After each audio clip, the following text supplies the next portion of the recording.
드립니다. 이 시간에 진심으로 우리 높으신 하나님만 찬양 드리기를 원합니다. 주님 한 분만으로 찬양 드리겠습니다.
나의 생명이신 여호와여, 나의 생명이신 여호와여, 내가 주님을 찬양합니다. 주는 나의 사랑이시며 나의 의지시라. 주는 나를 이끄시어 나의 주의 인도하시며 나의 생의 목자이시니 내가 따르리라.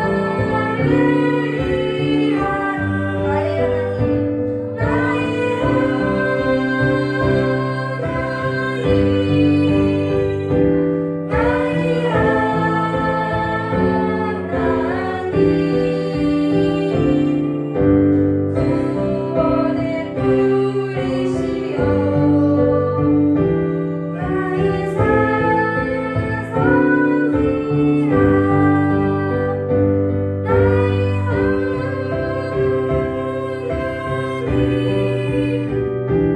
나의 하나님, 나의 하나님, 그는 나의 여호와여, 그는 나의 여호와, 나의 구세주.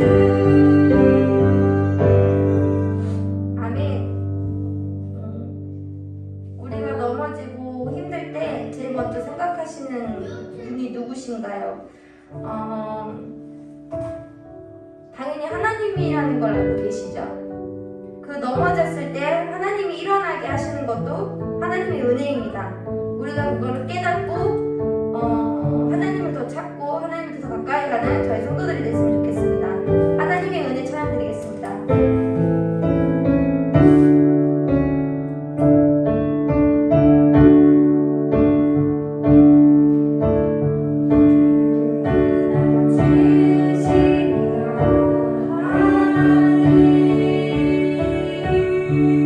나를 부르시다 하나님, 나를 보내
저희가 이 찬양이 보시면 마지막 호흡이 닿도록 있잖아요. 이제 저희들이 이제 마지막으로 가는 시기잖아요. 이제 마지막 때고 세월이 끝나는 마지막을 살고 있는 성도들도 참 많잖아요. 그럴 때 정말 하나님한테 정말 하나님의 은혜로 그 십자가의 그 품에서 안고 가는 성도들 은혜가 됐으면 좋겠습니다. 저희가 항상 천국을 바라보고 가는데 이 세상이 천국처럼 살 수 있는 그런 은혜가 있기를 바랍니다. 목사님 나오셔서 말씀 전할 텐데 그 말씀에 대해서 기도하시고 묵상하겠습니다.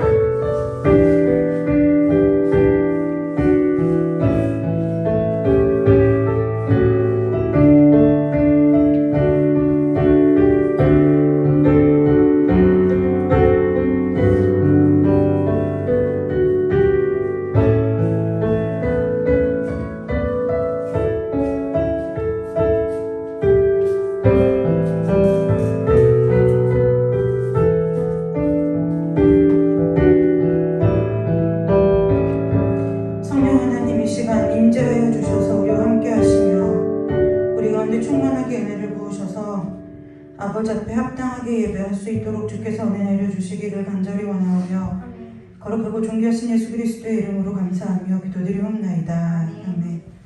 다같이 사도신경으로 신앙 고백 드리도록 하겠습니다. 전능하사 천지를 만드신 하나님 아버지를 내가 믿사오며 그 외아들 우리 주 예수 그리스도를 믿사오니 이는 성령으로 잉태하사 동정녀 마리아에게서 나시고 본디오 빌라도에게 고난을 받으사 십자가에 못 박혀 죽으시고 장사한 지 사흘 만에 죽은 자 가운데서 다시 살아나시며 하늘에 오르사 전능하신 하나님 우편에 앉아 계시다가 저리로서 산자와 죽은 자를 심판하러 오시리라. 성령을 믿사오며 거룩한 공예와 성도가 서로 교통하는 것과 죄를 사하여 주시는 것과 몸이 다시 사는 것과 영원히 사는 것을 믿사옵나이다. 아멘. 찬송 한 장 부르고 우리 함께 말씀 보도록 하겠습니다.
요한일서 5장 4절 말씀 한 절입니다. 신약성경 요한일서 5장 4절 말씀 한 절 우리 함께 보도록 하겠습니다. 신약성경 요한일서 5장 4절입니다.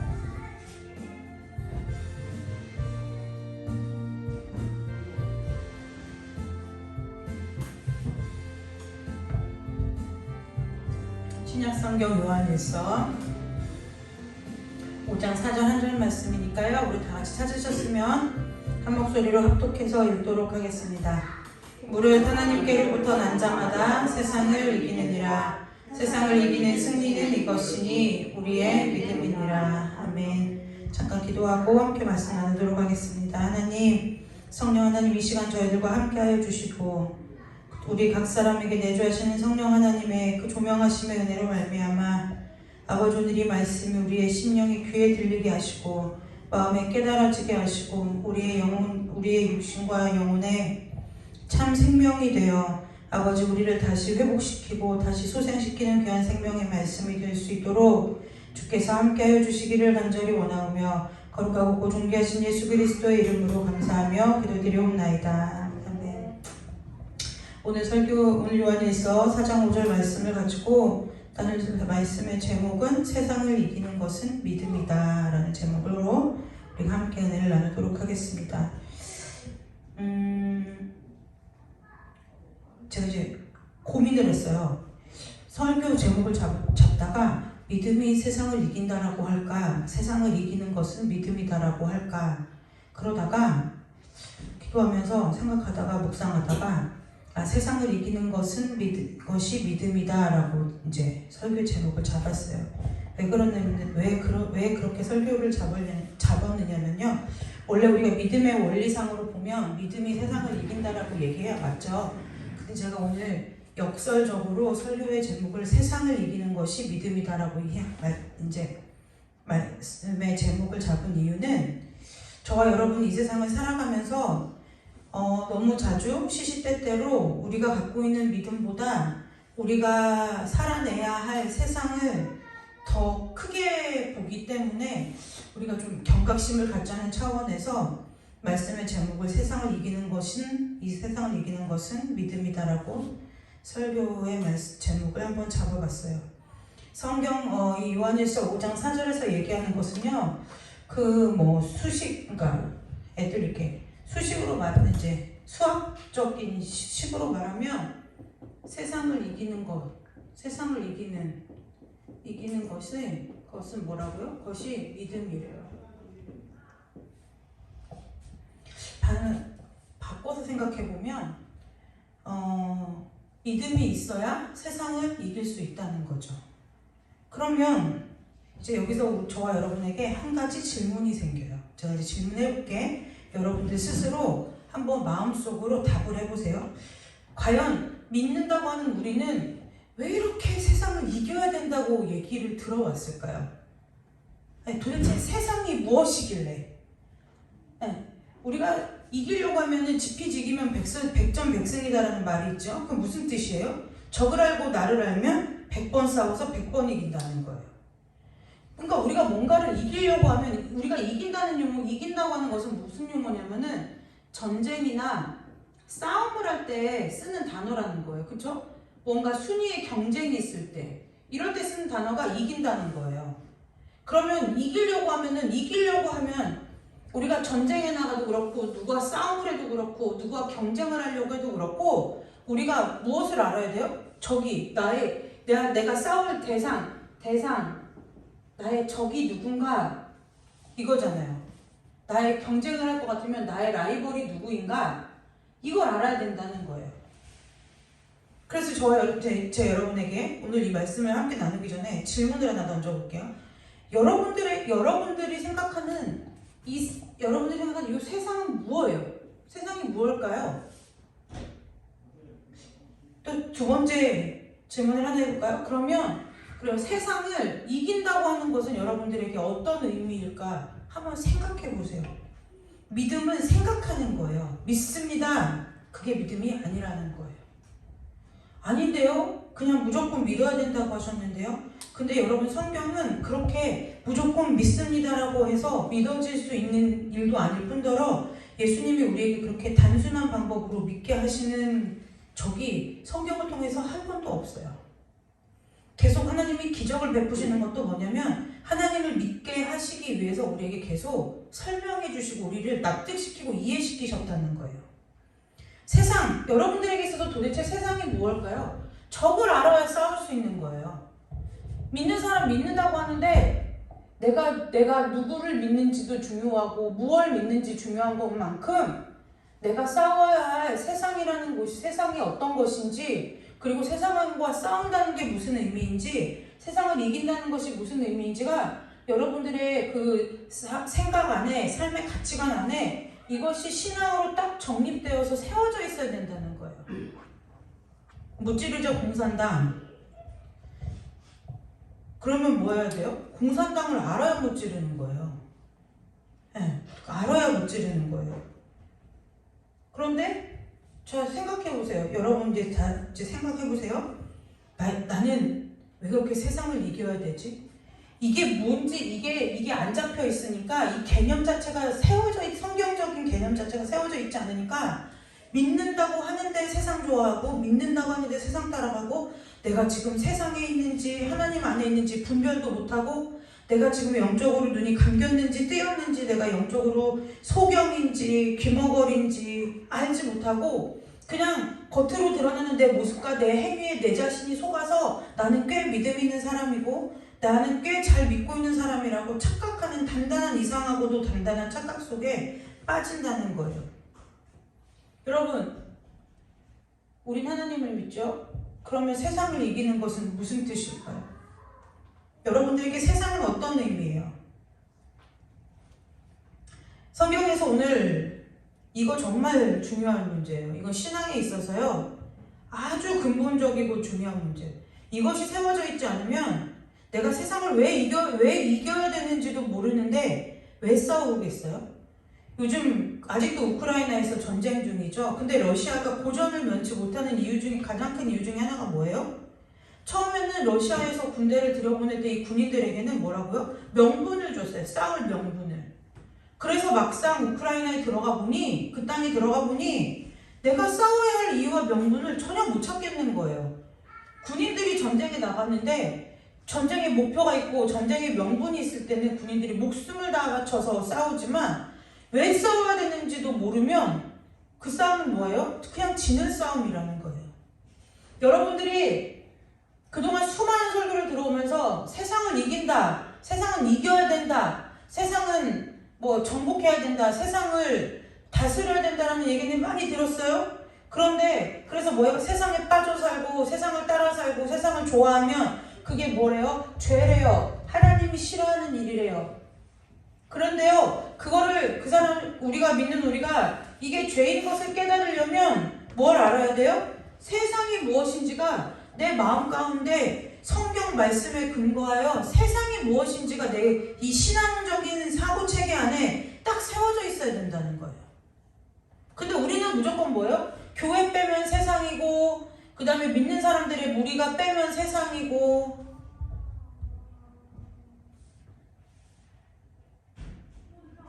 여러분 찬양 들을 수 있어요? 기도할 수 있어요? 말씀을 읽을 수도 있어요?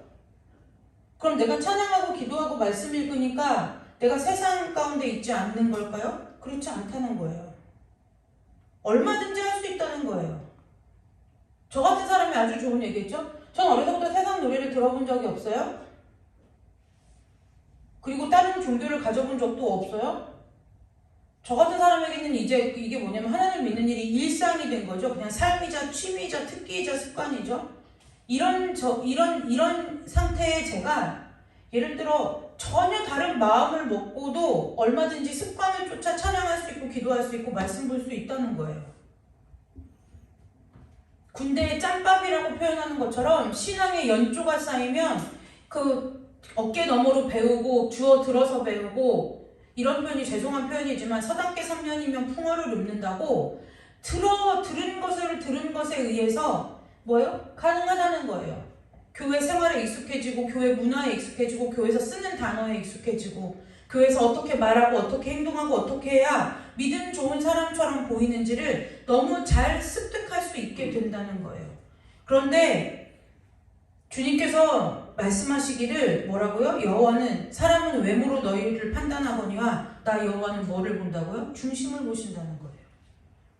아무리 사람의 눈을 속일 수 있지만 하나님의 눈을 속일 수가 없다는 거예요. 아직까지 여러분들에게 이 사고가, 이 가치관이 세워져 있지 않으시다면 여러분들은 무엇을 묵상하셔야 돼요? 하나님이 그렇게 싫어하시는 이 세상이라는 것이 도대체 뭘까? 생각을 해야 된다는 거예요. 생각을 안 하는 거예요. 정말 희한한 사람들이 너무 많아요. 믿는 사람들 가운데 희한한 사람들이 너무 많아요. 내가 집을 살 때, 땅을 살 때, 내가 또 자녀들의 교육을 위해서, 또 내가 갖고 싶은 것을 위해서, 내가 원하는 것을 위해서는 밤잠을 설쳐가면서 생각하고 또 생각해요. 내가 집에 없는데 아파트를 살려면 내가 청약에 넣어야 되나? 그럼 청약을 해야 돼. 만약에 청약에 당첨되면 어떡하지? 그러면 계약금은 대충 마련될 것 같고, 중도금 어떻고, 대출, 그럼 내 신용등급은 어떻게 되는 거지? 무지하게 많은 생각을 해요.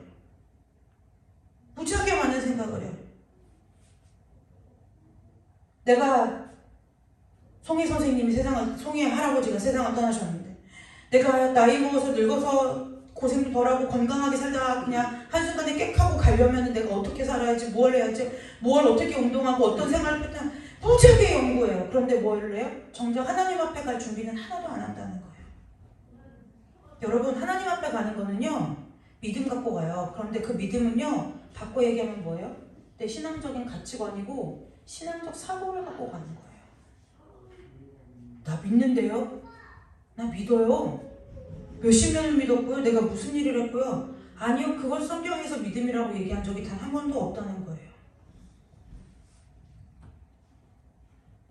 여러분에게 이 세상이 무엇인지, 그리고 세상을 과연 나는 믿는 사람으로서 내가 세상을 이기기 위해서 이긴다고 이렇게 하나님 나에게 세상을 이길 만한 믿음을 달라고 기도할 때 도대체 나는 세상을 이긴다는 것이 나에게 어떤 의미로 다가오길래 내가 세상을 이길 믿음을 달라고 하는 걸까? 라고 생각해 보아야 된다는 거예요.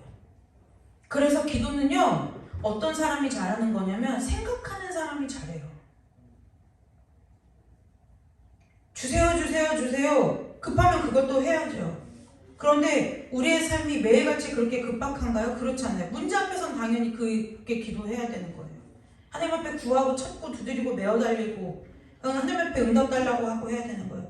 그리고 무엇을 얘기하는 거예요? 하나님께서 평온한 일상의 삶을 주셨을 때 그때 기도의 자리에 나올 때 나는 뭘 해야 돼요? 신앙의 단도리를 해놔야 된다는 거예요. 근데 우리는 문제가 있고 해결받아야 할 소원과 숙제가 있을 때 그때는 기도의 자리에 나오지만 내 일상이 평온할 때는 기도의 자리에 나오질 않아요. 왜요? 왜 그럴까요?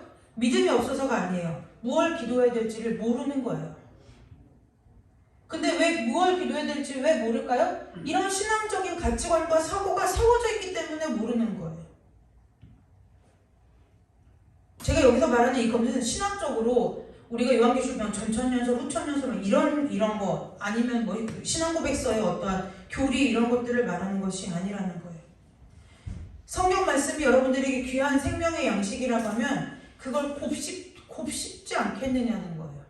우리가 우리가 배고프면 예를 들어 일을 열심히 하고 왔는데 너무 저녁에 허기가 져요. 배고프면 밥을 허겁지겁 먹겠지만 우리가 매일같이 매 끼니를 그렇게 허겁지겁 먹느냐는 거예요. 어떤 때는 마음의 여유도 있고 시간적 여유도 있으니까 오늘은 내가 먹고 싶은 음식이 무엇이 있을까 생각도 해보고 무엇을 미리 계획해서 먹어보기도 하고 또 뭐예요? 그 음식을 맛을 보면서 아 이거 뭐가 들어갔구나 이렇게 하니까 맛있겠네 집에서도 한번 해먹어봐야겠다 생각을 심지어는 먹는 거 갖고도 생각을 해요. 그런데 신앙에 대해서는 생각을 안 한다는 거예요. 신앙에 대해서는 생각을 안 해. 믿으면 되지 뭐. 그러니까 뭘 믿겠느냐는 거예요. 그럼 뭘 믿지 않아야 되겠느냐는 거예요. 그 사고가 서 있냐는 거예요. 여러분 생각하고 기도하는 그 믿음의 습관이 믿음의 근육이 길러지시기를 주님의 이름으로 축복합니다. 이 세상을 이긴다고 하는 걸요. 여러분들이 이제 막연하게 어느 의미로 갖고 계시냐면 이제 제가 말씀드릴게 잘 생각해 보세요. 일단 세상은 믿는 사람들이 어떻게 가르침을 받아내면 세상은 일단 무조건 더러워. 그죠? 무조건 더러워. 세상은 더러운 거예요. 이거 여러분 영지주의예요. 이게 영지주의 뭐 별거 아니에요. 영지주의가 쉽게 얘기하면 뭐냐면 영적인 것은 깨끗하고 육적인 것은 더럽다 이 얘기인 거예요. 그러면 영지주의 이런 거라면은 주님께서 우리를 세상으로 왜 보내셨겠느냐는 거죠. 그래서 어떻게 돼요? 믿음이 좋은 사람은 어떤 사람이냐면 세상을 굉장히 터부시하는 거예요. 터부시한다는 게 말하자면 이렇게 더럽고 이렇게 내가 뭐라는 거예요? 이렇게 등지고 산다는 거예요. 근데 이 등지고 사는 사람의 특징이 뭐냐면 뭐 어디에 빠지냐면 나는 거룩하고 깨끗해 라고 착각을 하게 된다는 거예요. 어떤 사람들이 대부분 세상을 터부시하냐면요. 세상에 대해서 자신감이 없으면 회피하면서 터부시하는 거예요. 네, 계속 방어를 하는 거죠, 나를. 그러니까 뭐예요? 내가 있을 곳은 자꾸 뭐예요? 세상에 나가서 싸워서 얻어서 쟁취해서 다스리려고 하는 생각을 하는 것이 아니라 자꾸 뭐예요? 세상을 피해요. 또 하나는요. 세상을 그래서 뭐예요? 세상은 외면해야 되는 존재라고 생각을 하는 거예요. 빌리 그레이엄 목사님이 유명하신 말씀을 하나 하신 게 뭐예요? 그리스도인들은 한 손에 복음, 성경을 들고 한 손에 신문을 들어야 된다고 그랬어요. 무슨 얘기냐? 세상을 따라가라 그 얘기가 아니라 세상의 흐름을 읽고 그걸 위해서 그걸 말씀을 가지고 말씀 안에서 말씀의 눈으로 세상을 바라보고 그 일들을 위해서 하나님 앞에 기도하고 엎드리는 사람이 크리스찬이어야 된다는 거예요. 그러니까 세상이 어떻게 나는 신앙생활 하느라 세상이 어떻게 돌아가는지 몰라? 이거 아니라는 거예요. 그 다음에 세상하고는 뭐예요? 담 쌓고 살아요. 단절하고 산다는 거예요. 내 믿음이 연약할 때는 그것도 일정 부분 맞아요. 일정 부분 맞아요. 내가 자꾸 세상을 떠나온 지 얼마 안 돼서 자꾸 여기가 익숙하기보다는 세상이 더 익숙한 거예요. 출애굽한 백성들이 뭐예요? 애굽을 떠나온 지 얼마 늘 애굽을 그리워했던 것처럼 그것이 익숙할 때는 때로는 광야에 들어가서 뭐 하는 것이 필요해요? 이 단절하는 게 필요해요. 그래서 이때 신앙의 어떤 행동을 우리가 하는 게 뭐냐면 금식 기도를 하거나 뭐 작정 기도를 하거나 이런 것들이 원래 원칙의 목적은 뭐냐면 세상과 나를 단절시켜서 하나님 앞에 나를 세운다 그 얘기인 거예요. 그리고 세상을 어떻게 해요? 배척하는 거죠. 배척해요. 근데 여러분 이건 다 뭐냐면요, 제가 정확하게 얘기드리면 이렇게 하는 모든 행위는 세상이 나에게 있어서 세상이 너무 크고 버겁고 상대하기가 어려우니까 이건 다 뭐 하는 거예요? 피하는 거예요. 피하는 거예요. 이것이 여러분의 성격적인 어떠한 성격이 됐든지 여러분들의 기질이 됐든지 아니면 여러분들이 어떤 세상으로부터 큰 상처를 받아서 그랬든지 여러 가지 아무튼 이유 안에 이것이 된다는 거예요. 제가 아까도 얘기했죠. 신앙이 어릴 때에는 단절해야 돼요. 잠시잠깐 외면하고 살아야 돼요. 그런데 이것이 우리의 신앙적 삶에 있어서 계속 주님 앞에 설 때까지 이렇게 살아야 된다. 그건 아니라는 거예요. 그건 아니라는 거예요. 오늘 이 말씀 들으시고 여러분들이 기도의 자리에 앉으셔서 나는 과연 나에게 있어서 세상은 나는 지금까지 믿고 살면서 세상을 뭐라고 생각하고 산 거지? 세상을 이긴다는 의미는 나에게 어떤 거였지? 다시 한번 생각을 정리하는 은혜가 있으시기를 주님의 이름으로 축복합니다. 그래야 이길 수 있어요. 적을 알아야죠. 네. 그래야 싸워도 할 말이 있을 거 아니에요? 네. 왜 당하는지도 모르고 뭐 때문에 당하는지도 모르고 근데 뭐예요? 정말 안타까운 사람들이 뭐냐면 내가 왜 당하는지도 모르고 이걸 어떻게 대응하는지도 몰라. 마음만 힘들어요. 그러면 이거 어떻게 도울 수가 없는 거예요. 세상을 이기는 것은 성경에 오늘 저와 여러분들이 함께 보신 대로 세상을 이기는 것은 믿음이다 그랬어요. 세상을 이기는 것 자체가 믿음이고 세상을 이기는 방법도 뭐밖에 없다? 믿음이라는 거예요. 이때 이긴다라는 말은 어떤 뜻이 담겨져 있냐면 정복한다, 다스린다 이런 뜻이 포함되어 있어요. 여러분 이 정복한다, 다스린다 하면은 생각나는 성경 구절이 혹시 있으세요? 물어보지 않을게요. 네. 이것이 여러분들이 근데 제가 말씀을 드리면 거기 이렇게 하실 거예요. 창세기에서 하나님께서 아담에게 뭐라고 말씀하시죠? 생육하고 번성하고 충만하고 정복하고 다스리라. 그걸 신학적인 용어로 문화명령이라고 해요.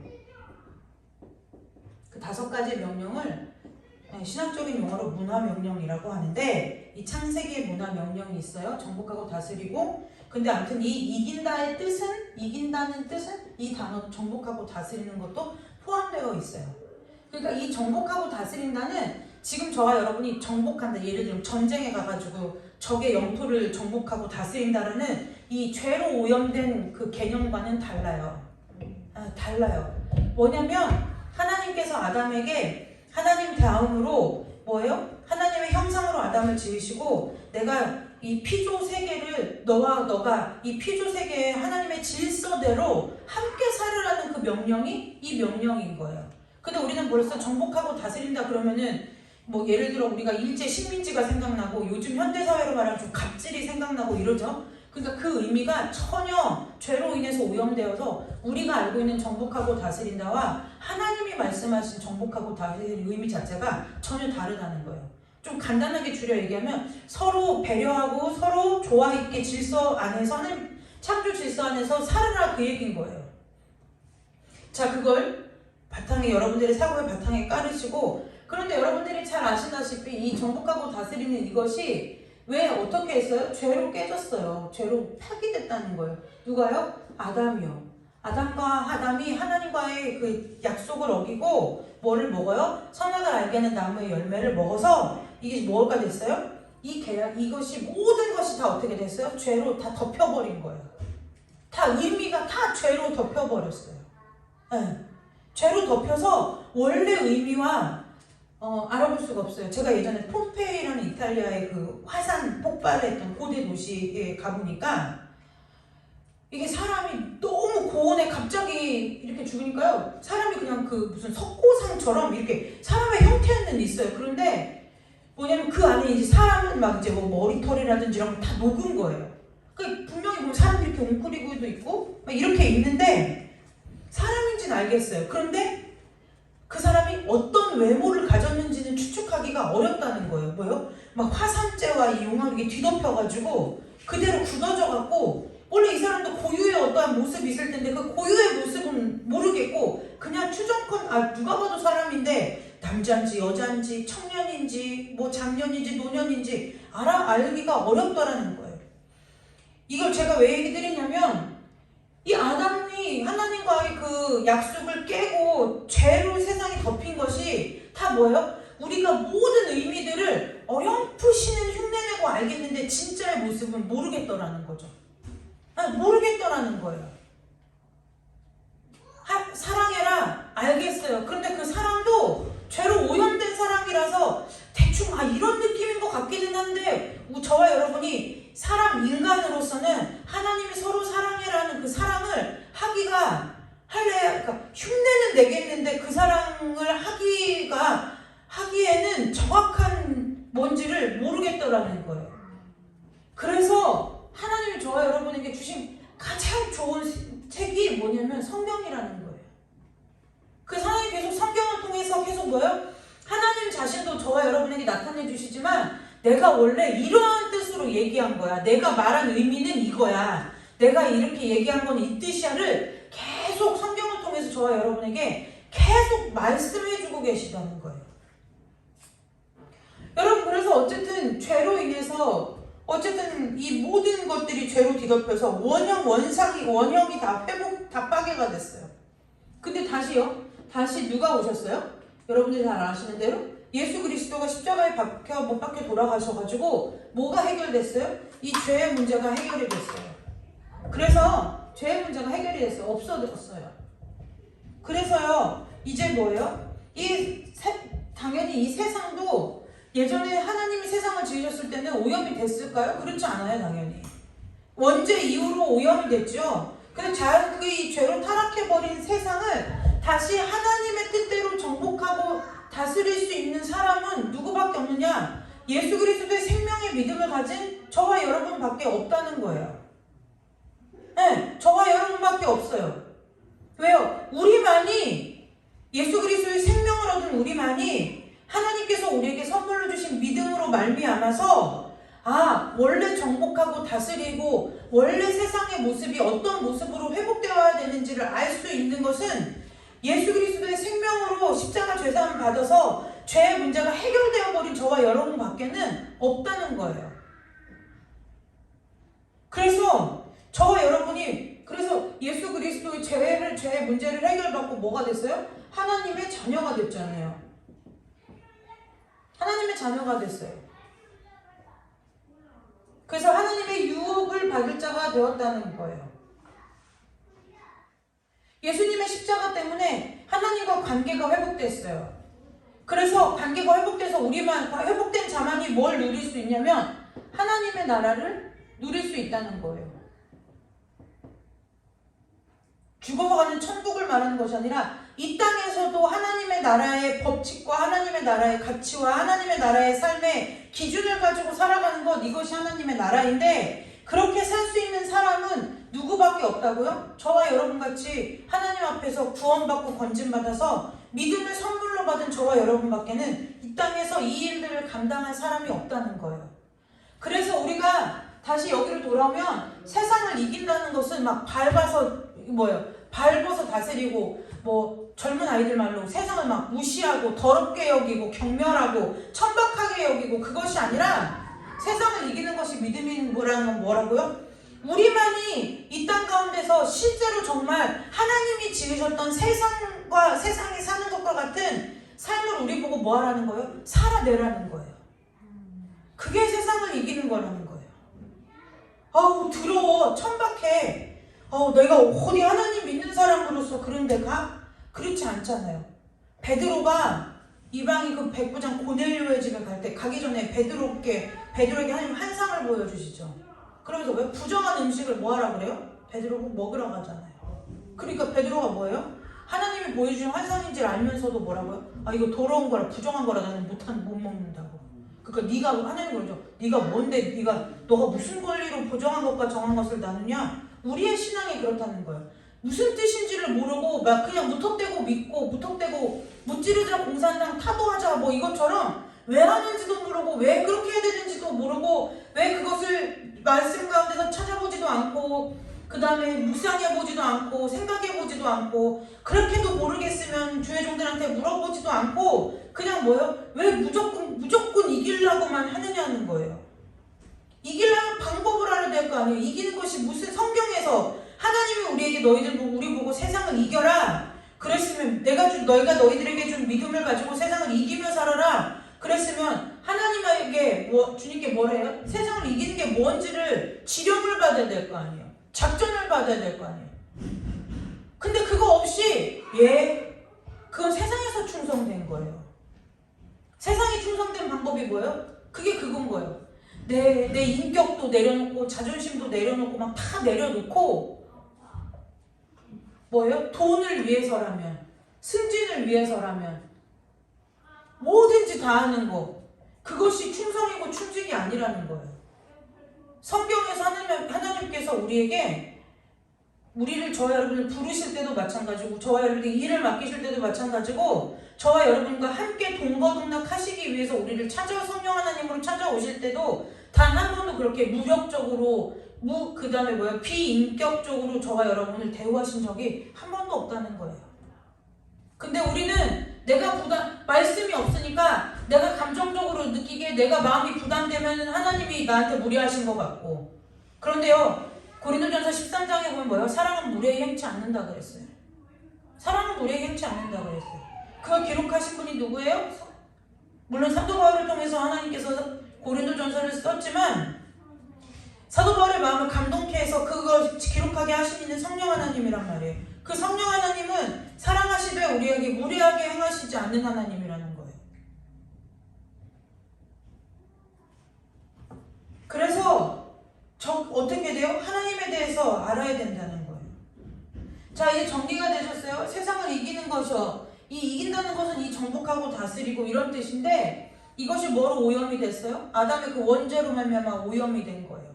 그래서 우리는 정복하고 다스린다고 하면은 그래서 지금 우리의 필요를 따라서 우리가 원하는 대로 우리의 욕심대로 욕구대로 정복하고 다스리는 거예요.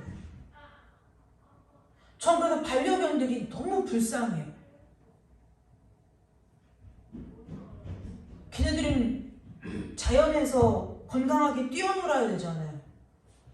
아파트에서 층간소음 낸다고 시끄럽다고 해서 성대를 여러분 강아지는 그 짖는 것으로 의사표현을 저는 강아지를 키워보지 않지만 그냥 우리가 아는 일반적인 상식으로 보면은 그 짖음과 몸짓을 통해서 자기의 의사를 표현하는 것이 강아지의 사명이고 인생을 사는 재미인데 인간하고 같이 살겠다고 성대는 수술해놓고 거기다가 명품 옷을 입혀주고 맨날 그 목줄 채워갖고 산책해주고 그게 무슨 의미가 있느냐는 거예요. 사람이 그렇게 산다고. 그게 죄로 물들어서 정복하고 다스리는 거라는 거예요. 강아지로서 살게 해주는 것이 아니라 뭐 하는 거예요? 내 필요에 의해서 내 곁에 두는 거예요. 강아지가 무엇이 행복하고 무엇이 좋은지 이것이 아니라 하나님이 얘를 왜 지으셨는지 이것이 아니라 그냥 뭐 하는 거예요? 내가 필요하고 내가 함께하고 그리고 뭐예요? 그래놓고 결국은 모든 것이 다 사람의 욕망 때문인 거예요. 다 그래요.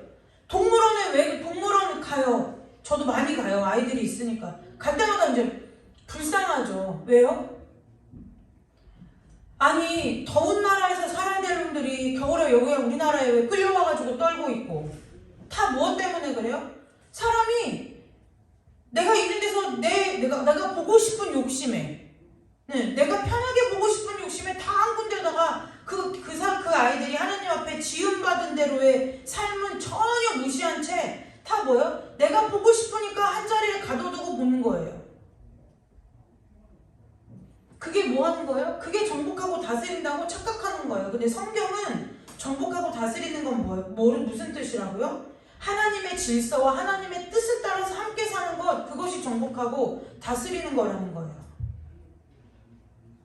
근데 여러분 생각해보세요. 저와 여러분이 사람인데 누군가가 저와 여러분을 끊임없이 배척하고 마음으로 끊임없이 미워하고 끊임없이 터부시하면 기분 나쁘지 않겠느냐는 거예요. 근데 우리는 세상을 이긴다고 하면은 그 사람들이 굉장히 터부시하고 배척하고 마치 나는 깨끗한 사람인 것처럼 그렇게 하고 살아간다는 거죠. 성경에서 말하는 이 세상을 이긴다는 이것은 뭐, 그 믿음, 그 세상을 이기는 믿음은 어떤 거예요? 이미 타락했어요, 세상은. 근데 누구만 회복됐어요? 하나님 앞에 건진받은 저와 여러분에게만 회복된 건 거예요.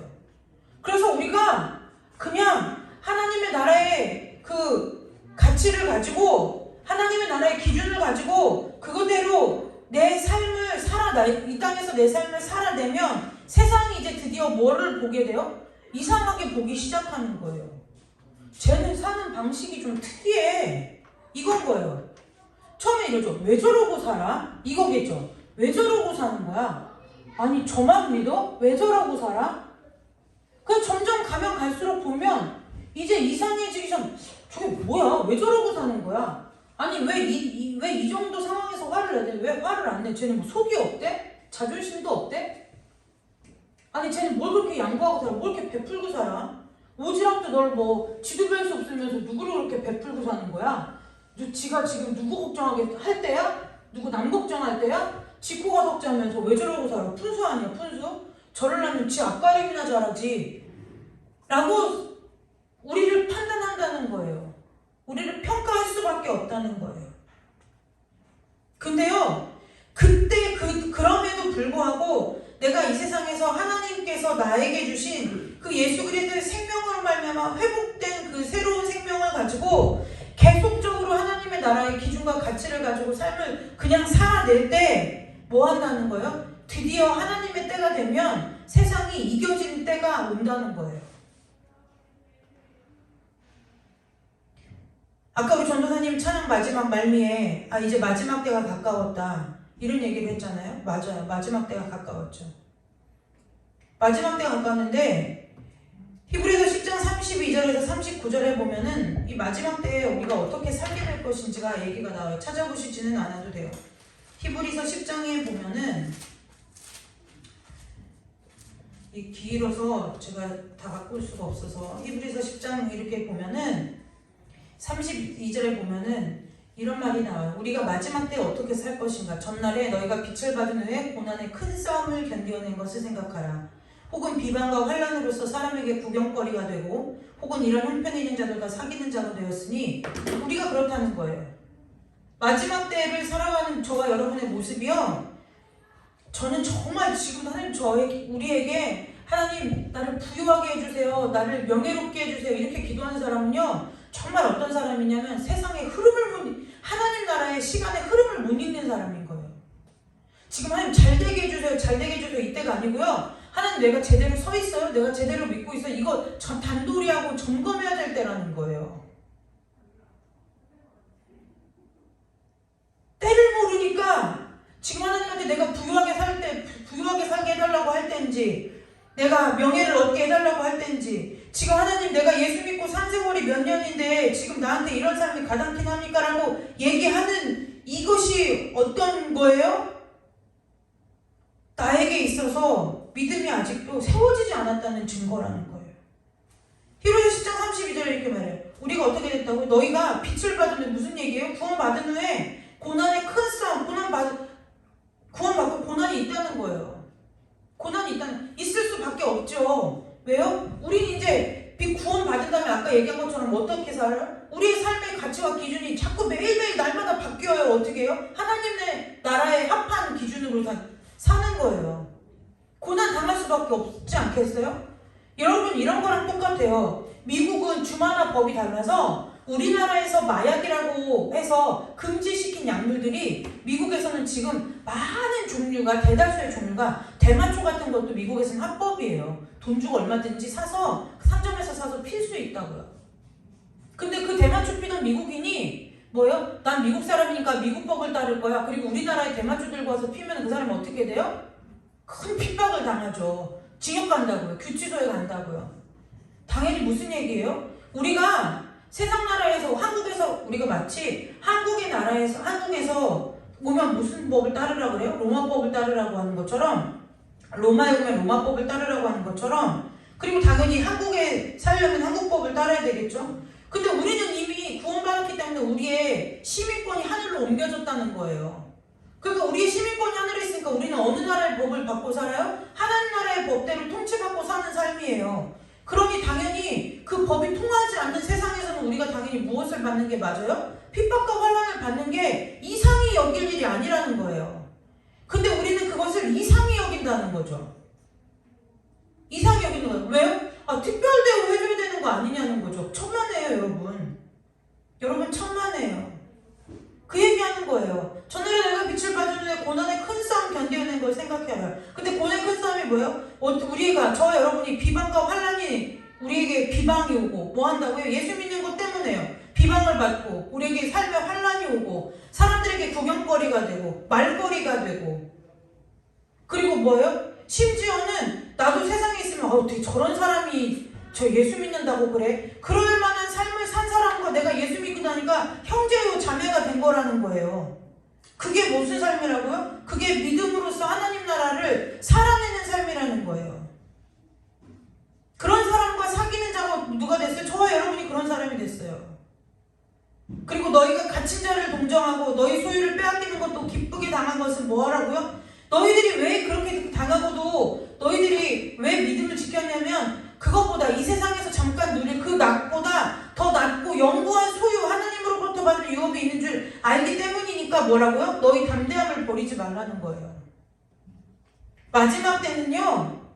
사실은 마지막 때가 아니라 예수님께서 이 땅에 오셨다 가신 이후로 한순간도 변함없이 제대로 믿음을 지키고 하나님 앞에 믿음을 지킨 사람에게는요. 늘 세상은 어떤 때 믿는 자에게 시간은 어떤 시간이냐면 늘 핍박과 환난의 시간이란 말이에요. 핍박과 환난의 시간이죠. 그렇지 않겠어요? 회식 자리에 갔는데 내가 믿는다고 술을 안 먹어요. 거절해요. 그러면 당연히 핍박이 오고 환난이 오고 와야 오죠. 왜 안 오겠어요? 올 거 아니냐는 거예요. 제가 예전에 우스갯소리를 얘기했잖아요. 교회 청년들하고 제 여름 성경학교 끝나니까 교회에서 교사 수련회 보내준다고 해수욕장 보내놓더니 저녁 때 가가지고 무창포 해수욕장에서 노래방 가가지고 그러니까 해수욕장에 여름 시즌에 해수욕장 가니까 거의 반 나체로 벌거벗은 여자가 노래방 화면에 나오는데 그걸 쳐다보고 교사들이 노래를 부르고 있더라니까요. 안 간다 그랬어요. 근데 또 난리가 났죠. 왜 분위기를 깨느냐 뭐 하느냐 질질질질 끌려갔어요. 가서 제가 뭐 했을까요? 등 돌리고 문 밖에 보고 있었어요. 내 눈 더럽혀지는 게 싫어서. 그러니 그것이 같이 간 선배들 눈에는 얼마나 꼴같지 않게 보였겠느냐는 거예요. 저만 믿어. 왜 저렇게 별나게 굴어라는 소리를 안 들었겠느냐는 거예요. 근데 그걸요 여러분 내가 당연히 먹을 욕으로 받으면 내 마음에 상처될 것도 없고 내 마음에 해될 것도 없는데 내가 하나님 때문에 억울하게 누구 때문에 시작하면 한도 끝도 없다는 거예요. 그러면 하나님께서 여러분에게 이렇게 질문하시겠죠. 그러면 나는 너 때문에 내 아들 죽였는데 그건 어떻게 설명할래? 하시지 않겠느냐는 거예요. 믿음 지키는 것이요. 믿음이 뭐라고요? 그게 세상을 이기는 그러니까 노래방 가서 등 돌리고 하는 게 세상을 이긴다는 것이 아니라 한순간도 예수님과 함께 예수님을 따라가서 살아가는 삶의 그 자리에 있으면 우리에게 늘상 뭐예요? 핍박과 환난이 양식이요 일상이라는 거예요. 근데 내 삶에 핍박도 없고 환난도 없고 뭐예요? 적당히 세상에 가면 그 사람들이 좋아하는 방식대로 같이 하고 이쪽에 교회 오면 어느 정도 이렇게 내가 맞춰주면은 별탈 없이 내 신앙이 무사 통과되니까 여기 와서는 그대로 넘겨주고 여기서는 여기대로 살고 여기에서는 이쪽 좋은 대로 살아주고 그런 사람에게 무슨 핍박과 환난이 있겠느냐는 거죠. 결혼식 때도 제가 우리 아빠랑 싸웠다니까요. 뭐 때문에요? 필요 현장에 소주를 내느냐 마느냐 때문에요. 우리 고모가 소주를 놔야 된다는 거예요. 그래서 고모를 오지 말라고 하라 그랬어요. 제가 그게 싸우기가 싫어서 요즘 스몰 웨딩이 유행인데 한 대략 15년 전에 우리 양쪽 가족만 모여가지고 딴 지역에 가서 가서 예배 드리고 오자 제가 그랬었어요. 왜요? 나는 하나님 앞에 결혼 예배를 드리는데 세상 사람들이 축하한다는 명목으로 와가지고 술잔 따라고 하는 것이 뭐예요? 맞지 않는 얘기라는 거예요. 그럼 당연히 뭐예요? 동네 사람들에게 욕 먹겠죠. 근데 그 일이 그렇게 했었어야 되는 일이라는 거예요. 왜 예수 믿으면서 영화를 누리려고 그래요? 영화는 주님 만나야 누리는 것인데 제대로 믿음 지킬 때는요, 핍박과 환난이 끊임없이 와요. 욕먹어요. 애매한 소리 들어요. 코너에 몰려요. 나를 제일 품어줄 것 같고 나를 제일 이해해줄 것 같은 가족이 나를 제일 아프게 하고 제일 힘들게 한다고요. 그게 믿는 사람의 삶이에요. 그래서 히브리서 10장 32절부터 39절에 이렇게 얘기하고요. 그러면서 뭐라고요? 의인은 믿음으로 말미암아 살리라. 그러면서 뭐라고요? 하나님이 이렇게 말씀하시는 거예요. 그 믿음에서 뒤로 물러가면 뭐래요? 내 마음이 그를 기뻐하지 않는데요. 내 마음이 그를 기뻐하지 않는데요. 이것은 구원이 없어진다라는 얘기가 아니라 여러분 저는 가끔 그 생각도 해요. 어떤 생각이요? 우리가 천국 가서 주님 만났는데 이 땅에서 믿음 잘 지킨 자녀와 대충 믿다가 온 자녀랑 대우가 같을까요? 대우가 같을 것 같으세요? 저는 아닐 것 같아요. 이 땅에서 일평생 나를 위해서 욕먹고 핍박당하고 고난당하다가 온 자녀와 고생만 하던 자녀, 여러분들이 부모의 자리에 있고 이제 우리 청년들이 만약에 생각을 해보라는 거예요. 내가 부모가 됐어요. 그럼 어느 자식이 더 아프겠느냐는 거예요. 이 땅에서 부모 때문에 죽자마자 고생만 하고 뒷바라지만 하다 온 자식과 저 좋겠다고 늘 뭐예요? 부모 등에다가 빨대 꽂고서 이거 얻어먹고 저거 얻어먹고 그거 열심히 챙겨서 먹은 자식, 그 두 자식이 있다고 하면은 누가 더 애잔하고 누구에게 더 마음이 쓰이겠느냐고요. 하나님도 그렇지 모르겠어요. 하나님은. 그러나 만약에 제가 하나님이라고 하면 이 땅에서 믿음을 순전하게 지켜낸 그 자식과 그 자녀와 대충 살다가 구원받고 온 자녀에게 대우가 똑같겠느냐는 거예요. 그래서 뭐라고 말해요? 그러면서 뭐라고요? 11장을 쭉 믿음으로 얘기하잖아요. 야, 너네만 그렇게 산 게 아니야. 뭐라고요? 믿음으로 아벨은, 믿음으로 에녹은, 믿음으로 노아는, 믿음으로 아브라함은 다 뭐라고요? 믿음으로 믿음장이라고 하죠? 믿음장이라는 거 알면 뭐 할 거냐는 거예요. 왜? 이 말씀이 여기에 기록되어 있는지도 생각도 안 해보고 믿음은 그 뭐 하라고요? 너희들이 믿음이 무엇인지를 알아야 믿음을 지키고 살 수 있으니까 뭐 하라는 거예요? 너희들의 형편 쳐다보지 말고 믿음 지키는 일에 힘쓰라는 거예요. 여러분 앞으로 더해요. 믿는 사람의 삶은요. 세상으로 볼 때 잘 나가고 유력하고 여러분 다니엘이요. 여러분 요셉 같은 삶이요. 좋아요? 저는 안 좋을 것 같아요. 해봐야 남의 나라 총리이고 다니엘도 마찬가지로 뭐예요? 우리나라로 말하면은 그게 좋은 일이 아닌 거예요. 여러분들이 일제시대 때 예언이가 일제시대에 태어났는데 하나님이 일찍이 일본으로 보내가지고 예언이가 뭐 한 거예요? 조선 총독부에서 이토 히로부미 같이 총독 노릇하면서 하루 3번 하나님 앞에 예배드리고 기도하면 이 삶이 어떻게 좋겠느냐는 거예요. 그게 어떻게 좋겠냐는 거예요. 삶 자체가 고생이지 않을 거 마음이 편할 날이 어디 있겠느냐는 거예요. 누가 그 삶을 예은이는 하나님께서 저렇게 조선 총독부에 저렇게 통감으로 올려놓은 이유가 뜻이 있어 이러면서 바라봐줄 사람이 세상에 누가 있겠느냐는 거예요. 지금도 만약에 예은이 나이 먹어갖고 이미 죽은 몸인데 독립운동가들처럼 지금까지도 을사오적을 배워가지고 숙제 역사 시간에 그 보행이 뭐예요? 시험 보는 것처럼 누군지도 모르는데 영원히 미움을 받는 미움의 대상이 된다고요.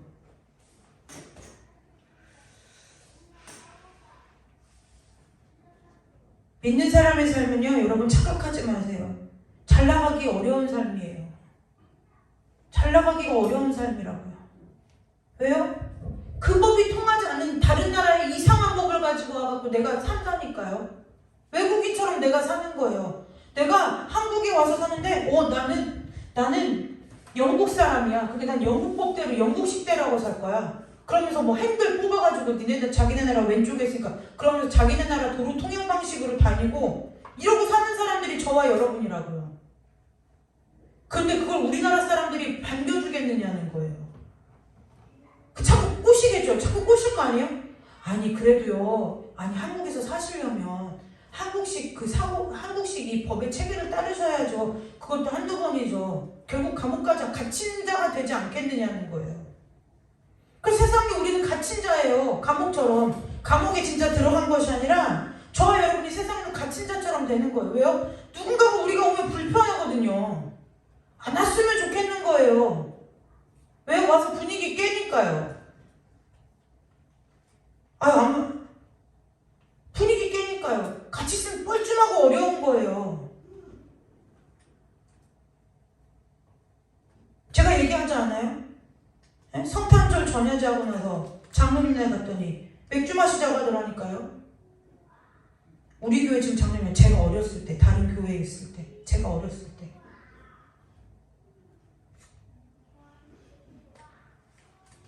그래서 저는 제가 일어나서 그 자리를 파하고 나오면 안 먹을 줄 알았어요. 먹었더라니까요. 그리고 그 다음날 성탄절 예배 못 나오더라니까요. 술 취해서 늦잠 자가지고요. 여러분, 세상을 이긴다는 것은요, 믿음을 지키는 거예요. 믿음 지키는 은혜가 있으시기를 주님의 이름으로 축복합니다. 시편 57편 7절에 보면 이런 말씀이 있어요. 여러분 우리 찬양 잘 부르는 거 있죠? 모든 상황 속에서 후렴에 보면 내 마음 내 영혼이 확정되고 확정되었사오니 그 말씀 있죠? 그 말씀이 시편 57편 7절 말씀을 가지고 찬양을 만든 거예요. 시편 57편 7절에는 내 마음이라고 써 있을 거예요. 아마 제가 그렇죠. 맞아요. 하나님이여 내 마음이 확정되었고 내 마음이 확정되었사오니 내가 노래하고 내가 찬송하리이다. 여러분, 저와 여러분의 마음이 저와 여러분에게 믿음 주신 하나님 앞에 하나님께로 확정되었을 때에 저와 여러분의 이 삶이 하나님 앞에 노래가 되고 하나님 앞에 찬송이 되는 거예요. 찬송은 물론 기술도 필요하고 기교도 필요하고 그렇지만 뭐가 중요한 거예요? 하나님 앞에 내 삶을 하나님 앞에 드리기로 내 마음이 확정된 그 마음이 있느냐가 중요한 거예요. 저와 여러분의 삶에 있어서 우리의 마음 가운데 주님을 확정하고 사는 은혜가 있으시기를 주님의 이름으로 축복합니다. 그때서야 저 사람은 내가 어찌할 수 없는 사람이구나 하고 그래야 그때서야 비로소 뭐예요? 세상이 우리를 통해서 뭘 하기 시작해요? 비방과 수군거림과 회방을 멈추고 우리를 통해서 하나님을 보기 시작한다는 거예요. 이제 말씀 마치고 기도할 건데요. 여러분, 믿음이 있으니까 세상을 이기려고 하지 마세요. 믿음이 있으면 세상은 이겨지는 거예요. 마치 하나님의 원리는 늘 똑같아요. 그래서 뭐요? 하나님도 삶의 원리가 있으시고 우리에게도 삶의 원리가 있는데 늘 하나님과 우리의 원리는 반대예요. 우리는 뭐라고 얘기하냐면 이런 거예요. 세상을 이기려면 믿음이 필요하니까 믿음 주세요라고 얘기하는데 하나님은 뭐라고 말씀하세요? 내가 너희에게 준 믿음이 있으면 세상이 이겨지는 거란다 라고 얘기하시는 거예요. 우리는 하나님께 뭐라고 얘기해요? 하나님, 마귀가 우리를 피하게 해주세요. 마귀가 우리에게 꼼짝하지 못하게 해주세요. 마귀가 우리를 회방하지 못하게 해주세요 라고 기도하는데요. 하나님은 말씀으로 우리에게 뭐라고 말씀하세요? 내 앞에 나에게 순복해라. 나에게 순종해라. 그러면 뭐예요? 마귀가 우리를 어떻게 한대요? 피한대요. 반대한대요. 아까 얘기한 것처럼 회복된 자만이 하나님의 나라를 누리는 거예요. 생명이 회복된 자만이요. 그 하나님의 나라. 그래서 저와 여러분이 이 땅에서 하나님의 나라의 삶을 살아내는 것으로 뭘 할 것 같아요? 우리가 이정표와 같은 삶을 사는 거예요. 우리가 아무리 내비를 켜고 가도 한 번씩 길가에 큰 이정표를 볼 수밖에 없고 보게 되잖아요. 보잖아요. 그 뭐예요? 적어도 내가 거기를 가는데 몇 킬로가 남았고 어떻게 하는지는 몰라도 뭐만은 분명해요. 옳게 바른 방향으로는 가고 있구나. 내가 목적지 바른 방향대로는 가고 있구나를 이정표를 통해서 보잖아요. 아직 회복되지 않고 아직 하나님을 모르는 믿지 아니하는 그 영혼을 구원하고 건지는 데 있어서 저와 여러분의 삶을 하나님이 뭐 한다고요? 쓰신다는 거예요. 저와 여러분을 하나님께서 언제는 가정 가운데, 언제는 학교에다, 어떤 때는 직장에다, 어떤 때는 또 교회 공동체 안에다, 어떤 때는 또 운전하는 뭐 그런 곳에다 놓으시고 우리의 삶을, 우리의 주변 사람들 우리를 보면서 저렇게 사는 것이 행복하게 사는 거구나. 저런 삶이 있구나. 저렇게도 살 수 있구나. 저런 모양으로도 살아도 사는데 문제가 없어 보이네. 우리를 통해서 본다는 거예요. 예를 들면 이런 거겠죠. 돈이 있어야 행복하고 나는 돈이 있어야 좋은 줄 알았는데 아니 내 옆집에 사는 누구를 보니까 형편이 나보다도 못한데 그 집이 더 화목해 보여. 저 집은 어떻게 저렇게 사는 거지? 한 번쯤 생각해 보게 된다는 거예요. 저렇게 살아도 행복하게 살 수 있나 보네. 다시 한번 내가 좀 이상하구나 라는 것을 생각해 볼 수 있다는 거예요. 그래서 저와 여러분의 삶은 하나님 앞에, 세상 사람들 앞에 하나님 나라로 가는 표지판 이정표와 같이 세워진 삶이라는 것을 기억하셔야 돼요. 그것이 세상을 이기는 삶이라는 거예요. 이정표가 예를 들어 됐다. 이정표가 예를 들어 부산이, 저와 여러분이 부산을 갔는데 부산이 대전을 기준으로 하면 부산은 아래로 내려가는 거잖아요. 근데 갑자기 부산인데 이정표가 대전보다 위쪽 방향으로 되어 있으면 이 이정표를 보고요 길을 제대로 찾아갈 수 있겠느냐고요. 제가 여러분 오늘 이 말씀하고 마무리할 거예요.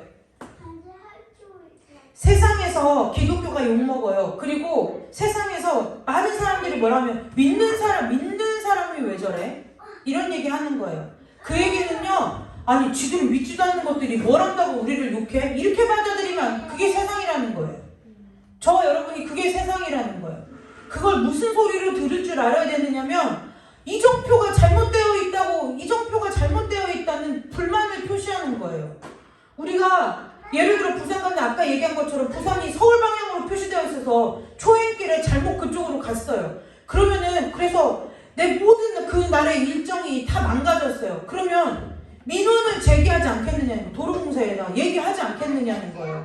화가 나서 얘기를 하든 너무 마음이 넓어서 나나 고생해야지 다른 사람도 고생하면 안 되겠구나라고 해서 알려주려고 얘기를 하든 표지판 잘못됐다고 하지 않겠느냐는 거예요. 그 얘기를 세상 사람들은 우리를 보고 믿는데 왜 저래? 이렇게 얘기한다는 거예요.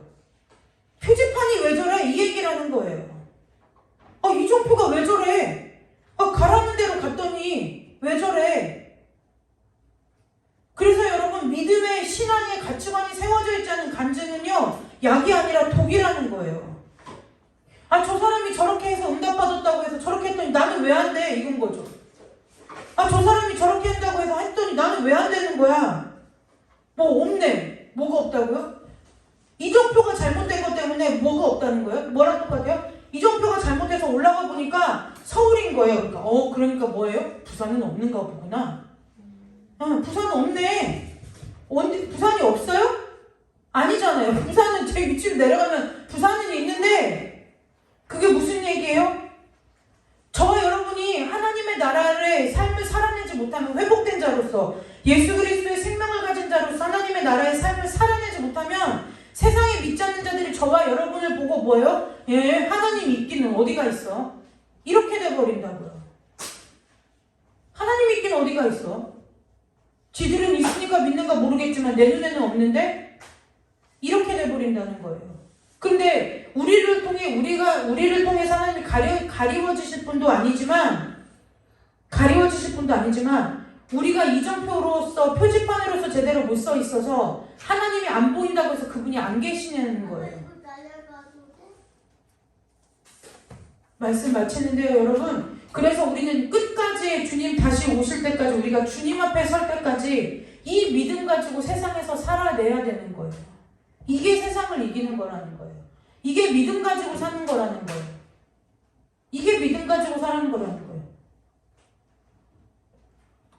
뭐 한다고요? 매일 이렇게 성경 끼고 다니고, 매일 성경 끼고 다니고, 막 나는 무시로 기도해 그러면서 막 계속 돌아다니면서 막 알아듣지 못할 말로 계속 방언 기도한다고 쌀쌀거리고, 그것이 신앙의, 그것이 세상을 이기는 믿음을 가진 것이 그것이 아니라 우리가 하나님의 나라의 가치와 기준을 가지고 이 세상을 살아가는 것, 살아내는 것, 그것이 세상을 이기는 거라는 거예요. 그 믿음을 가지고 주님이 다시 오시든지 우리가 주님 앞에 가든지 주님 오심을 기대하고 기도하면서 준비하며 사는 삶이 되시기를 주님의 이름으로 축복합니다.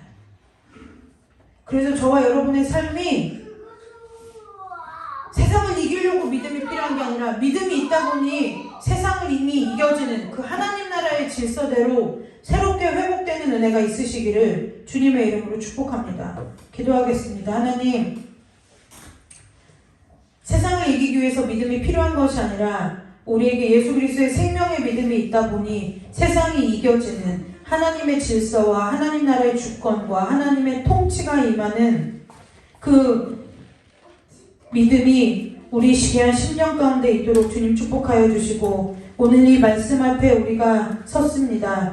이 말씀을 가지고 주 앞에 기도할 때에 주님 우리를 깨우쳐 주시고 우리를 든든하게 믿음과 말씀 가운데 세워주셔서 세파의 세상에 흔들리지 아니하고 주님만 바라보고 주님께서 살아내라 하신 그 삶의 자리를 지키며 살아가는 자들이 다 될 수 있도록 주님 축복하여 주시기를 간절히 원하오며 거룩하고 존귀하신 예수 그리스도의 이름으로 감사하며 기도드리옵나이다.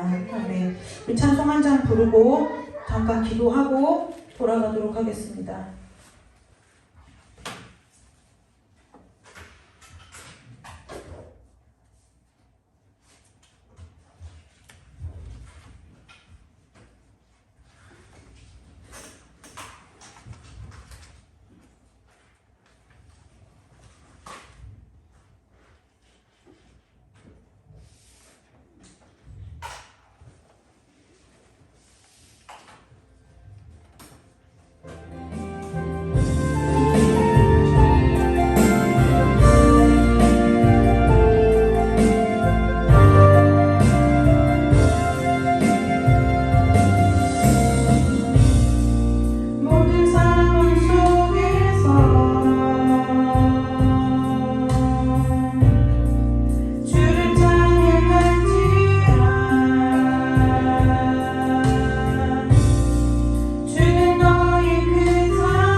기억하시고 정말 내가 아까 말씀 마무리하면서 그랬잖아요. 세상을 이기기 위해서 믿음이 필요한 것이 아니라 우리에게 믿음이 있으면 세상이 이겨진다고. 여리고 무너뜨릴 때 그랬어요. 여리고 무너뜨릴 때. 여리고 무너뜨릴 때 이스라엘 백성들이요. 뭐 했죠? 그냥 돌았죠. 하나님이 하라는 대로요. 마지막 그 순간까지, 무너지는 그 순간까지 여리고성은 단 1도 요동함이 없었어요. 하나님의 때가 됐을 때 하나님의 계획대로 여리고가 무너졌거든요. 이스라엘 백성들이 한 건 뭐예요? 하나님이 시키시는 대로 명령하신 대로 한 것밖에 없어요.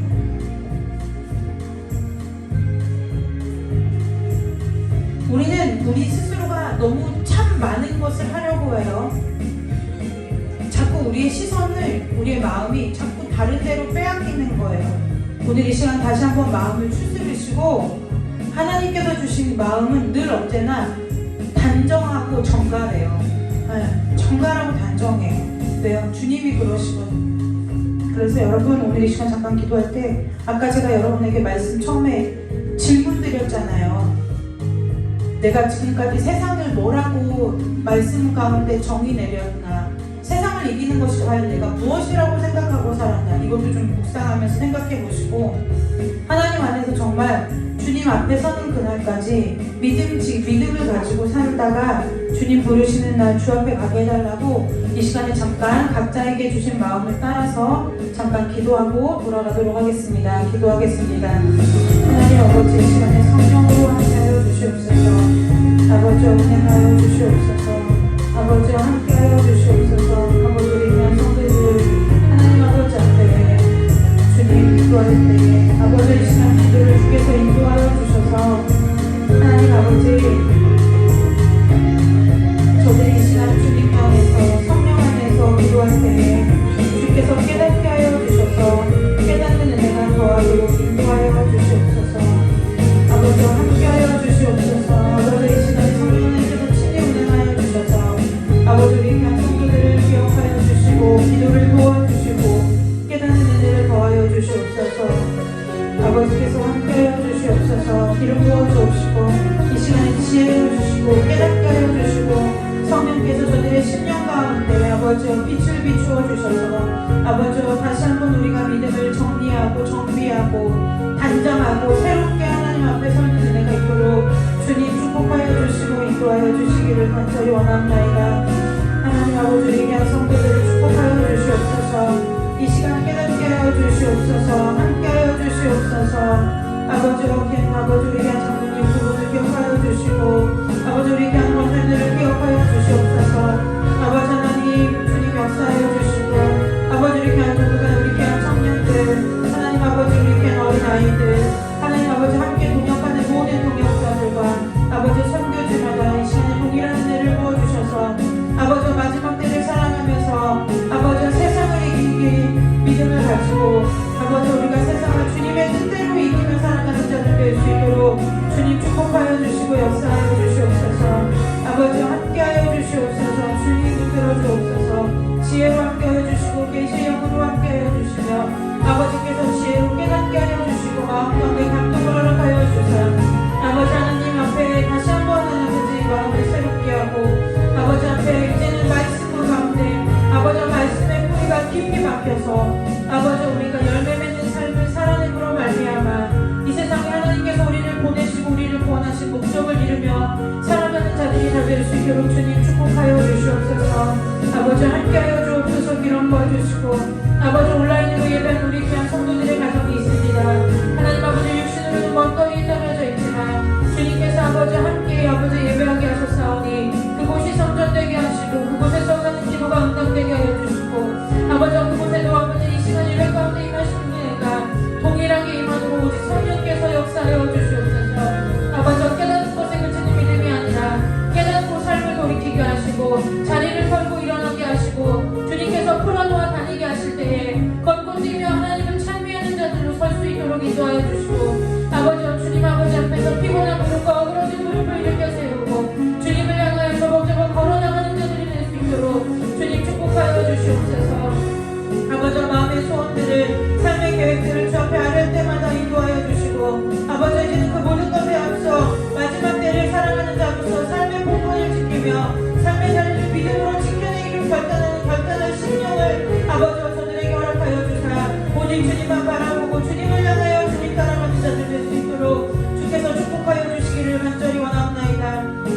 문에서부터 어린 생명에 이르기까지 아버지 붙들어 주시고 인도하여 주셔서 좌로나 우로나 치우치지 아니하게 하시고 아버지 주님을 향하여 바라보는 그 두 눈이 아버지 땅으로 떨어지지 아니하도록 주께서 그들의 시선을 주께로 고정시켜 주시사 하나님 아버지만을 바라보고 실족하지 아니하며 주저앉지 아니하며 뒤로 넘어지지 아니하며 뒤로 물러가지 아니하는 믿음을 가지고 아버지 날마다 삶을 살아내는 자들 다 될 수 있도록 주님 축복하여 주시고 인도하여 주시옵소서.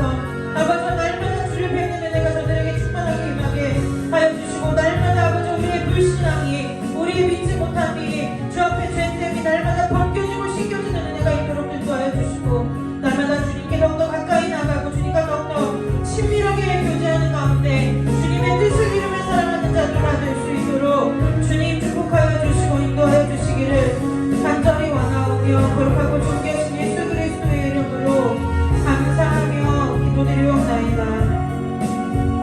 주님 감사합니다.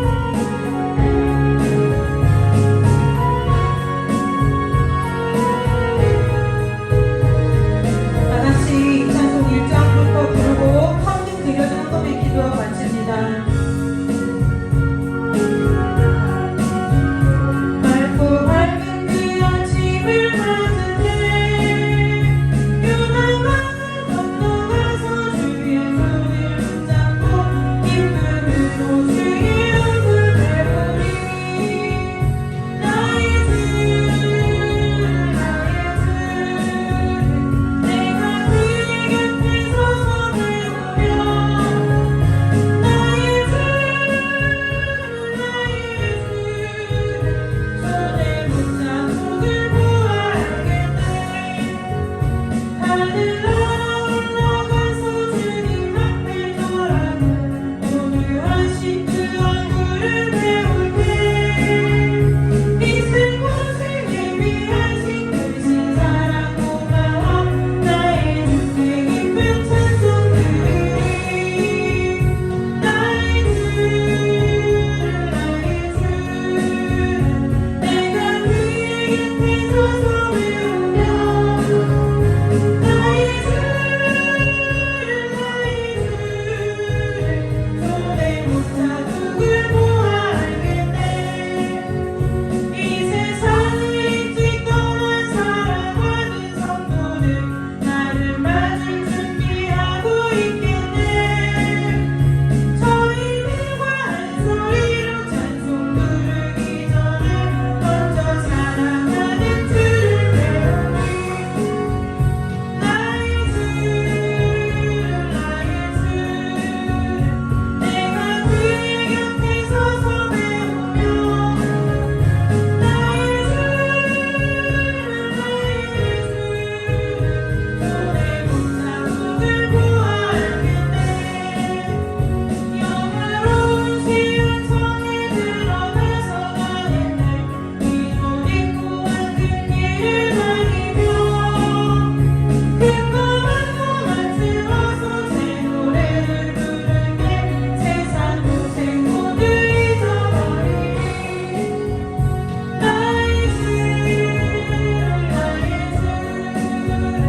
내가 그의 곁에 서서 배우며 나의 주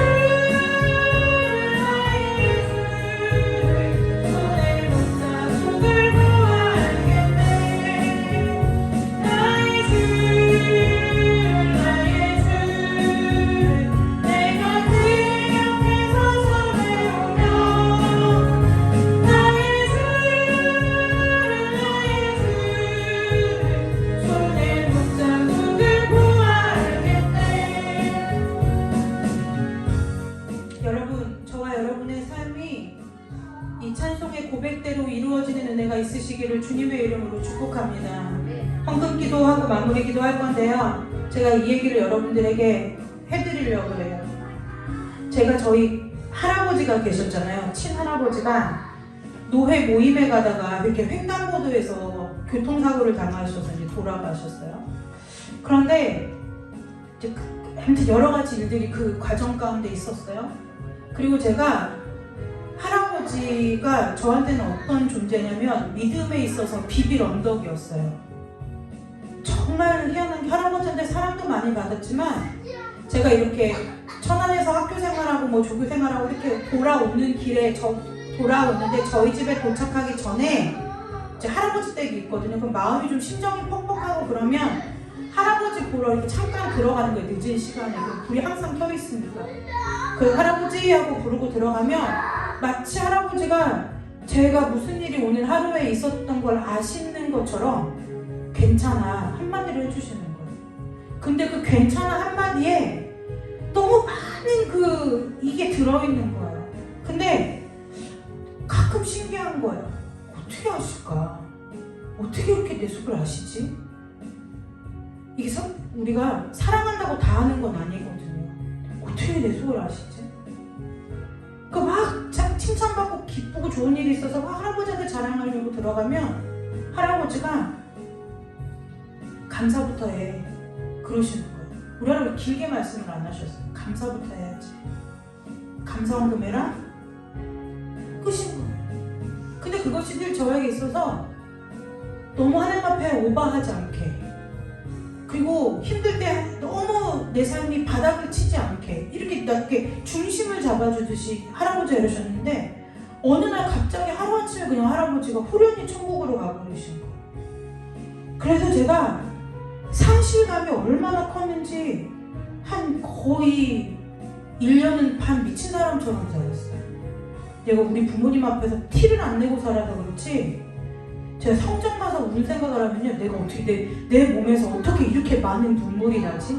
우리 목사님은 좀 알아요. 왜냐면 목사님하고 이렇게 목사님하고 만나고 밥 먹으면서 울었어요. 밥 먹으면서 우리 할아버지가 좋아하던 건데 막 하면서 밥 먹다가도 울고. 그럼 우리 목사님 1년을 넘게 옆에서 받아준 거예요. 제가 그 얘기를 하려고 하는 게 아니라 그래서 근데 이 할아버지가 천국 가긴 가셨나 꿈에도 안 나타나는 거. 한 번만 봤으면 좋겠는데. 그래서 맨날 성전 가서 하나님 할아버지 한 번만 보게 해주세요. 꿈에 한 번만 나오게 해주세요. 맨날 이렇게 드렸어요. 저희 집에 하나의 전통 아닌 전통은 추도 예배를 집에서 안 드리고 산소 앞에 가서 드리는데요. 온 가족이 다 온 식구가 다. 할아버지 첫 추도 예배 때 온 식구가 다 산에 갔어요. 그래서 이제 순서 맞춰 누가 기도했는지 잘 기억도 안 나요. 왜냐면 너무 슬펐거든요. 산에 올라가면서부터 울었어요. 그래서 산소 앞에 딱 섰는데 막 눈물이 막 폭포수처럼 흐르는 거예요. 제가 제 개인적인 역사 이래로 그렇게 슬픈 일이 없었어요. 그런데 아무튼 그 첫 예배 때 할아버지가 좋아하시던 490년 나이제 주님의 새 생명 얻으면 우리 할아버지는 다 유언을 하고 들어가요. 내가 죽으면 이런 찬송을 불러라 다 준비를 하고 가셔서 그 찬송을 부르고 누군가 순서에 맞춰 기도하는데 저한테 갑자기 할아버지 무덤 앞에서 환상이 열려버렸어요. 환상이 열린 거예요. 눈을 떠도 보이고 감아도 보이고 뒤를 돌아도 있고 앞을 봐도 있고. 근데 하나님이 우리가 예배 드리는데 하나님이 이렇게 직사각형의 큰 식탁이 있는데 식탁이 무지하게 길어. 이렇게 길어. 이렇게 더 길어 이거. 근데 식탁에다가 그러니까 이제 감으로는 이게 음식인 건 알겠으나 음식 종류를 말해보라고 하면 뭔지 모르겠어요. 근데 음식이 정말 풀 세팅이 되어 있는 거예요.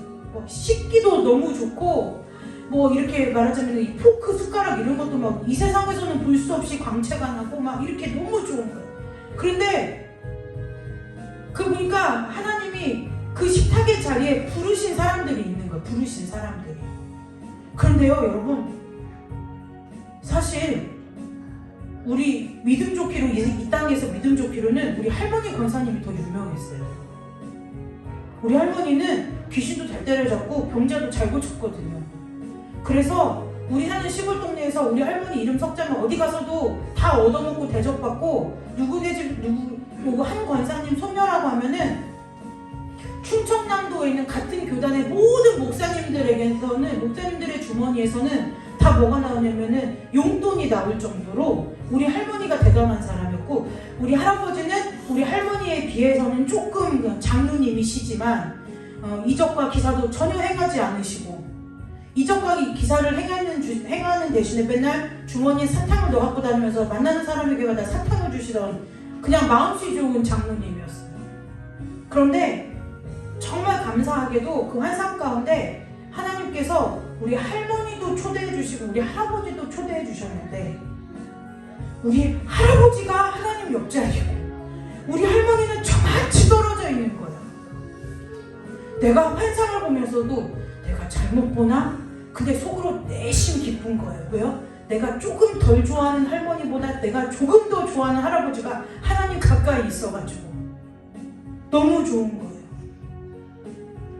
근데 그 환상 한번 보고 나서 저한테 어떤 마음이 드냐면 아 내가 저 천국 빨리 내가 저 천국 꼭 가야 되겠다 그 생각이 드는 거예요. 이 땅에서 진짜 믿음 생활 잘하다가 아 진짜 천국 가면 우리 할아버지 볼 수 있겠구나 다시 만나는구나 그 소망이 생기니까 뭐예요? 이전까지 그때까지 저 정말 열심히 믿었어요. 목사님 말 한마디도 거역한 적도 없고 내가 교회 일 찾아서 했고 11회 1조가 아니라 2조 3조를 꼈고요.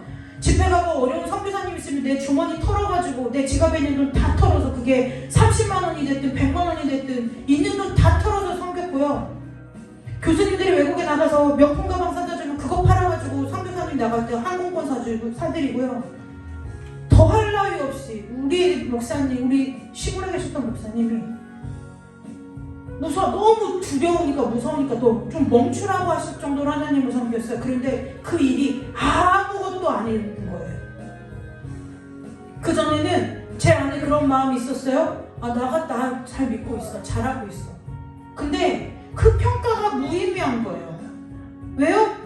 아니 믿음이 적은 것 같고 능력 없어 보이던 우리 할아버지가 하나님 옆자리에 앉았더라니까요. 그러니 하나님이 저희 할아버지에게 그 음식을 자꾸 권하시는 거예요. 먹으라고. 너를 위하여 차린 식탁이라고. 너를 위하여 차린 식탁이래요. 근데 식탁이 탐나는 것도 아니고 거기에서 음식 먹은 것이 탐나는 것도 아니고 저한테 소망이 생긴 거예요. 뭐요? 아, 그 자리 내 자리. 나도 이 땅에서 믿음 잘 지키고 살다가 하나님이 식탁을 하나님이 잔치를 베풀고 그 잔치 자리에 초대했을 때 내 자리가 어디요? 하나님 옆자리. 소망되는 거예요. 그러니까 예전에 내가 뭘 섬겼든지 어떻게 믿었든지 내가 뭐 그 결혼 전에 집사가 됐든지 주기라면 부장이 됐든지 아무 소용이 없는 거예요. 아무 쓸모가 없고 아무 상관이 없는 거예요. 뭐가 중요해요? 그래 지금부터 다시 똑바로 제대로 믿어서 내가 저 자리 간다. 이거밖에는 눈에 보이는 것이 없는 거예요. 여러분 세상 이기려고 하지 마세요. 세상은 여러분들이 싸울 대상이 아니에요. 아까 정복하고 다스린다는 의미를 말씀드렸잖아요. 믿음 지키면 세상이 여러분 앞에 다스려지는 거예요. 여러분의 믿음이 지켜지시는 것뿐만 아니라 날마다 자라고 성장하고 성숙되어지시기를 주님의 이름으로 축복합니다. 드려지는 것 위에 기도하고 주기도문 하고 돌아가도록 하겠습니다. 하나님 이 시간에 마음을 다하여 하나님의 것을 거룩하게 구별하여 드린 성도들이 있습니다. 아버지 예물을 정결한 예물로 받아주시고 하나님께서 받으실 만한 예물로 받아주셔서 아버지 앞에 일평생 살아가는 동안 하나님 앞에 드리는 예배의 은혜와 감격이 끊이지 아니하는 삶이 되도록 드려진 손길을 축복하여 주시옵소서. 아버지 하나님 우리 귀한 권사님 마음에 소원을 담아 하나님 앞에 감사 예물을 드립니다. 아버지 앞에 드려진 눈물이 있고 아버지를 위하여 드린 헌신이 있고 아버지를 위해 쏟은 시간과 마음이 있사오니 이제는 그것이 주님 아버지 앞에서 예물이 되게 하여 주시고 주님 앞에서 받으실 만한 예물 되도록 주님 아버지 귀한 권사님의 삶 가운데 복을 내려주시사 아버지 이제부터 주님 앞에서는 그 시간까지 믿음이 정결한 자로서 믿음이 단장된 자로서 하나님의 그리스도의 예비된 신부로서의 삶을 살아낼 수 있도록 우리 귀한 권사님의 삶을 축복하여 주시옵소서. 이 시간 몸을 드리고 시간을 들여 함께 예배한 우리 귀한 모든 성도들에게도 동일한 은혜로 주께서 복 내려주시기를 간절히 원하오며 거룩하고 존귀하신 예수 그리스도의 이름으로 축복하며 기도드리옵나이다. 아멘. 주기도문으로 예배 마칩니다. 하늘에 계신 우리 아버지여 이름 거룩히 여김을 받으시오며 나라의 마옵시며 뜻이 하늘에서 이루어진 것 같이 땅에서도 이루어지리이다.